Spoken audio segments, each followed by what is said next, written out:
Praise the lord. అందరికీ వందనాలు. ఈ దినము మీ కొరకు రాత్రికాల ఆశీర్వాద వాక్యము. కీర్తనల గ్రంథము 105వ అధ్యాయము 40వ వచనము. వారు మనవి చేయగా ఆయన పూరేళ్లను రప్పించెను, ఆకాశములో నుండి ఆహారమునిచ్చి వారిని తృప్తిపరచెను. Amen, amen. ప్రియ దేవుని బిడ్డలారా, ఈ గొప్ప వాక్యాన్ని మనము ధ్యానించుకున్నప్పుడు దేవుడు మన పట్ల ఎంత కరుణ కటాక్షాలతో ఆయన ఉన్నాడో అనే విషయం మనకు స్పష్టంగా అర్థమవుతుంది. ఇశ్రాయేలు ప్రజలు ఐగుప్తు దేశంలో చాలా సంవత్సరాలుగా బానిసలుగా ఉండటం మనకు తెలుసు కదా. మరి ఆ సందర్భంలో దేవుడు తన సేవకుడిగా మోషేను ఏర్పాటు చేసుకొని మోషే ద్వారా ఇశ్రాయేలీయులకు విడుదలను ప్రకటించాడు.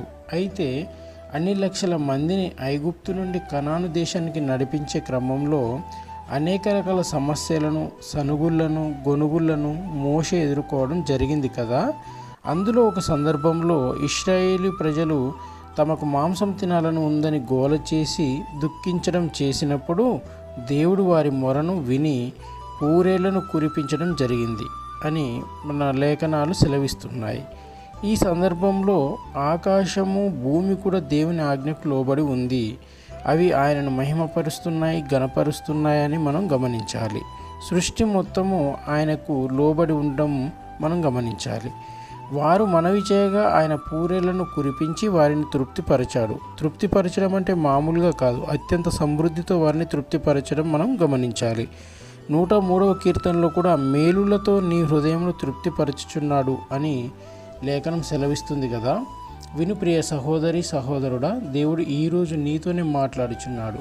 మరి మనం కూడా ఆయన యందు విశ్వాసాన్ని కలిగి ఆయన పైన మన భారాన్ని మోపి ఆయన చిత్తము అయ్యి ఉన్న మన అవసరాల కొరకు, మన పాపపు బంధకాల నుండి విడుదల కొరకు, అపవాది శక్తుల వేదనల నుండి విడుదల కొరకు ఈ క్షణమే ఆయనకు మనవి చేసుకుందాము. మన జీవితాలలో ఈ వాగ్దానం నెరవేర్చబడి అంతం వరకు ఆయన యందు విశ్వాసంలో దృఢంగా ఉండి తృప్తిని పొందుకొని ముందుకు సాగాలని ప్రార్థన.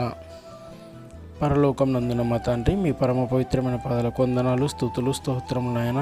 ఇదిగో ప్రభువా, మరి ఈ వాగ్దానాన్ని మా జీవితాలలో నెరవేర్చి మరి అంతం వరకు మేమందరం మీ యందు విశ్వాసంలో దృఢంగా నిలిచి ఉండి ముందుకు సాగడానికి కావలసిన సకల శక్తి సామర్థ్యాలను మాకు అనుగ్రహించి మా జీవితాల్లో సంతోషాన్ని, వెలుగు నింపి అట్టి మహిమని, ఘనతని, ప్రభావాలను మీరే పొందుకున్నామని యేసు నామంలో అడుగుచున్నాను తండ్రి.